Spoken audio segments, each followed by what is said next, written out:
पहिली गोष्ट म्हणजे हवाई सेवा उपलब्ध असावी आणि ती सामान्यातल्या सामान्य माणसाला खिशाला परवडणारही असावी।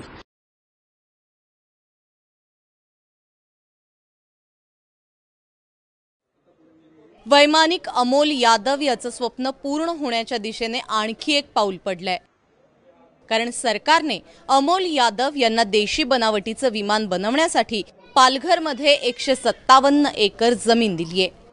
डिसेंबर 2017 पर्यंत पहिलं विमान आकाशात झेपेल अशी आशा अमोल यादव यांना आहे। गेली बरेच वर्ष मी हा प्रवासात आहे, खस्ता खातोय। तुमच्या म्हणण्याप्रमाणे खस्ता खाणं अजून सुद्धा चालू आहे, संपलेलं नाहीये। परंतु आता महाराष्ट्र गव्हर्नमेंटनी मदतीचा हात पुढे केलेला आहे। पालघरमध्ये ते आपल्याला 157 एकर जागा देऊ करतायत। सगळ्या प्रोसेस चालू आहेत आणि प्रोसेस कंप्लीट झाल्यानंतर जागा आपल्याला मिळेल। अमोल यादव साताऱ्यातील पाटण तालुक्यातील आहेत। एका कंपनीमध्ये असिस्टंट पायलट म्हणून नोकरीला लागले आणि मुंबईकर झाले।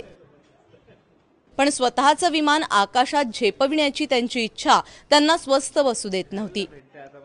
त्यामुळे कांदिवलीतील सोसायटीच्या गच्चीवर त्यांनी विमान बनवण्याचा प्रयोग सुरू केला। 17 वर्षांच्या प्रयत्नांनंतर मेक इन इंडियाच्या कार्यक्रमात त्यांचं विमान दाखल झालं आणि त्यानंतर सरकारने विमानाच्या पंखाला बळ दिलंय। माननीय मुख्यमंत्री देवेंद्र फडणवीस यांची अपेक्षा अशी आहे की महाराष्ट्रातले सगळे जिल्हे एकमेकांशी एअर कनेक्टिव्हिटीनी जोडले जावेत आणि त्या संदर्भात ह्या सगळ्या प्रोजेक्टचं काम चालू आहे।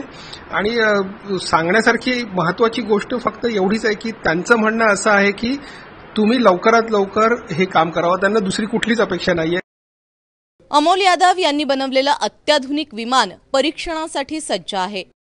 विमानाचं वजन 1450 किलो आहे। या विमानात 6 लोकांना बसण्याची सुविधा आहे।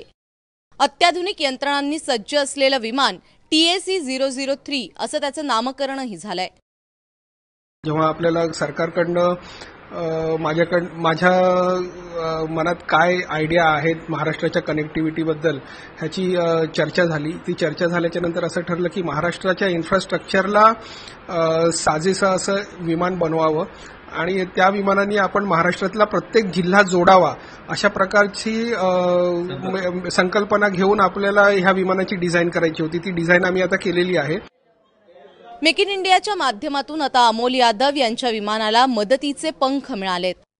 त्यामुळे येत्या 1.5 वर्षात त्यांचं पहिलं विमान आकाशात झेपावेल।